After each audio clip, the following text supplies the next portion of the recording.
This was a very bad thing, that riot last week, all right? Very bad, and everybody should be punished who was involved, and there should be a big investigation. But let's face it, it wasn't September 11th, okay? It wasn't. And too many on the left, I believe, and I think it's pretty obvious, are trying to exploit this moment and use it against anything associated with Donald Trump. Let's put it in a little bit of perspective, all right? Actually, a lot of perspective. Take a look at this. All summer long, the summer of Black Lives Matter, we had approximately 275 riots, vandalism, arson, rioting in the streets. January 6th, one riot associated with Trump supporters, okay? And that's it, just one on January 6th, one. Can you think of any others that happened? What's happening here? How about a little perspective? And you know who can do that the best? Historians. We're back with Doug Wead, presidential historian, author of Inside Trump's White House, and Craig Shirley, Reagan biographer and presidential historian, Newsmax analyst. Welcome to you both. The media don't do and never have really done a good job at providing perspective. They want everybody to think that any second now, you could lose your life, you could lose your property, and all hell could break loose. I think it's clear at this point they're exploiting January 6th for a lot of reasons, mostly to hurt Trump, hurt his legacy, and hurt those who support him. I look back on the two most contentious times in history. I think Craig will agree with me. In 1800, Thomas Jefferson and John Adams' partisanship was just emerging, and they split in two. The whole country split in two. Jefferson won. And in his inaugural, he reached out to the other side. They were Republicans who later became the Democrat Party, and they were Federalists. And in his inaugural address, Jefferson said, "We are all Republicans. We are all Federalists." And he even promoted the people who were calling for an end to the republic. He said they're like pillars in our society because of free speech. They're examples of free speech. That's a far cry from Joe Biden condemning, attacking his opponent as the president-elect. And for the censorship we're experiencing today, we need a leadership. We need a Lincoln who says with malice towards none.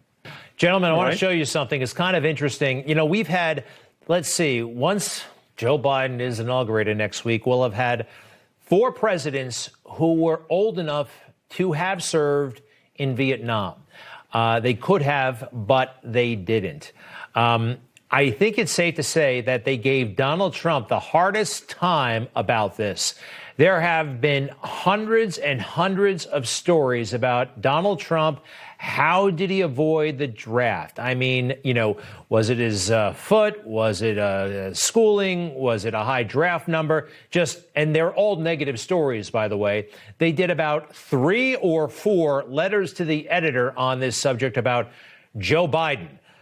Joe Biden was barely touched when it came to raising this issue. In fairness, Bill Clinton, there was a decent amount of scrutiny about what he was doing during the Vietnam War. Of course, he was up against a war hero, George H.W. Bush. But this seems to me like one of the biggest, yet not terribly remarked upon discrepancies in cover. You know, look, they gave Donald Trump a hard time yet again, and they gave Joe Biden a free pass. It bothers me. Craig, your thoughts? I agree with you completely, but it's not just on the military draft or on Vietnam or service and wartime action or whatever. It's on virtually everything. Is that we have to just come to facts. We're dealing with a very, very left-wing press that will cover up, lie, steal, whatever. As Reagan once said of the Soviet Union, is that they will do the same to protect Joe Biden. I don't recall anything negative or untoward or even questionable printed in the mainstream media about Joe Biden in the last 6 months, last year. Ever since he won the Democratic nomination, it's been a golden path put down in front of him by the mainstream media with no questions whatsoever, no disagreement whatsoever. And now, you know what? I think he's got a real challenge on the home front. I'm sorry, but let's face it, Hunter, the last thing he needs is fame, access to perks, that kind of thing, and he's going to have a lot of it now. but it will be in line, I guess, Doug, with kind of a fine tradition of presidential families, of which Donald Trump is an exception. Donald Trump's family, these are very high-achieving people. Just about every presidential family has, a black sheep or two. Isn't that right, Doug? Yes, it's very, very common. I mean, look at Bill Clinton's brother, who actually went to prison. And this is very, very common. The FDR had 5 children. They had 19 marriages between them. And I'm telling you, they were stories that we could tell about it. So it's an unusual family, the Trump family. And when I wrote the book, Inside Trump's White House, that was what it was all about. I wanted to get in there and interview Jared and Ivanka and Don Jr. and Eric and Laura. Yeah. What a great love story. Tiffany, they're a quality group of people.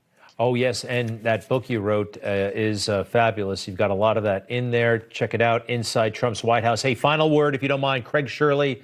Will the Senate move to impeach Trump before he leaves office? And if they don't, will they try to go after him after he leaves office? I'm sorry, will they try him in the Senate before he leaves office? Will that happen? No, they won't have enough time before the inauguration. But yes, they'll do something in the Senate after the inauguration and after he's out of office. They'll try something. You agree with that, Doug? Yes, I think they'll try something. They want to stop him, not just to keep him from running in 2024, but they got to kill this great story, the legacy of what he's done. Well, I guess they're forgetting that 75 million of us believe in him, voted for him, and don't want him picked on, and would like to see him back. And I think we're going to get our wish. We'll see. Gentlemen, thank you very much. Craig Shirley, Doug Wead, thank you. Thanks, have a Craig. great weekend. You bet. Thanks, guys. Be right back. My friends are calling me all the time and writing me and saying, "You've disappeared from television. We can't find you. We don't see you anymore." This is the only way we've figured out how to beat the censors. If you subscribe to this channel, hit the subscribe button and then hit the bell, you'll get notification when I'm on TV. Otherwise, you won't get my Instagrams, my messages on Facebook. It's censorship. So I want to hear from you. I want you to be able to hear from me.